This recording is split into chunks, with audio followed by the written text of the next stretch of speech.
you see the film. I was quite. I mean, I'll be honest for myself. I was just shocked by it. I was shocked by the poverty that I witnessed, and it's not the first time I've seen it while I'm making films in the UK.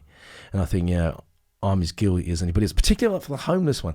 I walk out of the tube station at Holborn and I walk down the Kingsway towards the Aldwych, and I'm in my mobile phone. I'm late for a meeting. I've just got a text from PR company. I've just got to do this. I've just got to do that, and I walk past every homeless person on the Kingsway and not even give a look at them. And now, just because I experienced it for one night only, I've totally changed my perception. It's totally changed my perception. And when they say we're all 3 misfortunes away from ending up on the street, maybe it's only 2. I don't know. Maybe it's just 1. But it's a growing issue in the country, and the fact that local councils are now doing snapshots where they just go out on one night, and if they don't see any homeless people, rough sleepers, they don't count. They count that as a 0 for the year. There's no way that you're going to solve an issue. That's not even managing an issue.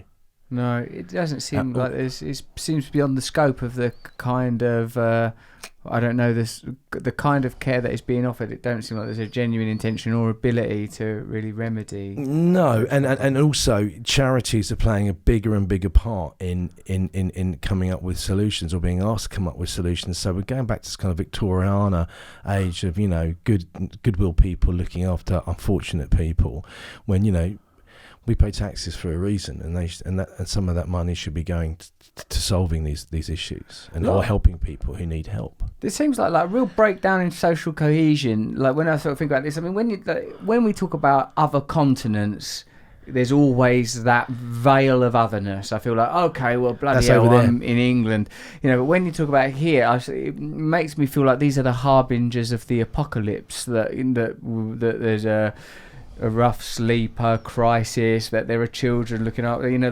that me as a person that lives in privilege, I'm floating along on the top of so Same much here. suffering. And I said in the homeless film when Nathan goes off and he injects crack and heroin into his hole in his groin, and he does it between 2 cars on a Friday afternoon at 4:30 in Cardiff, and on a main street, and his dad's just driven from Bridgend to give him the drugs. Presently he's clean. I hope he's remaining to be all right, but I just said there's a parallel universe going on here. Yeah.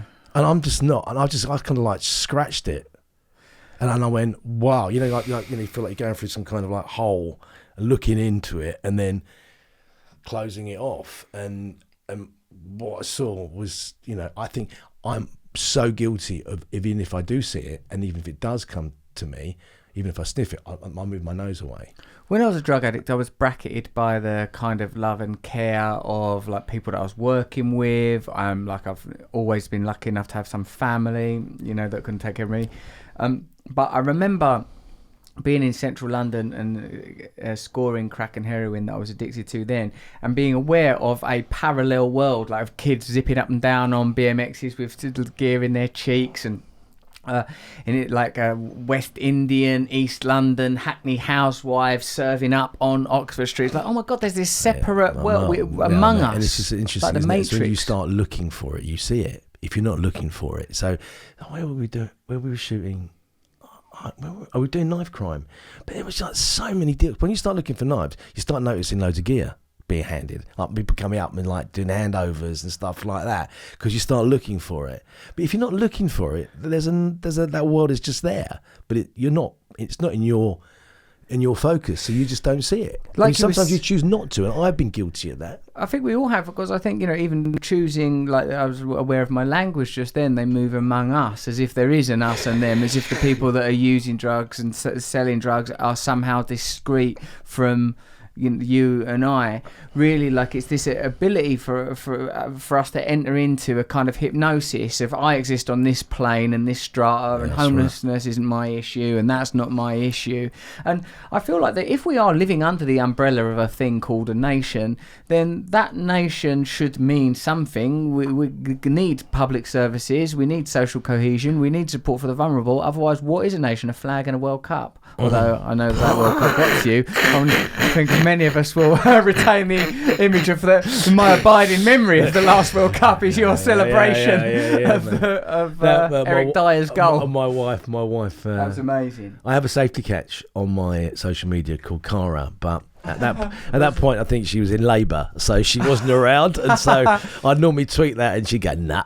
Right, your missus goes, no, Ross, that's not good. It was lovely. I mean, it was a hysterical and mad cultural moment. Thanks for watching this podcast and going all the way to the end of it. Would you so kind as to click the bell? It might not be there, because they're over there, and subscribing so that we can infiltrate your serenity and peace of mind with jangling bells and buzzes.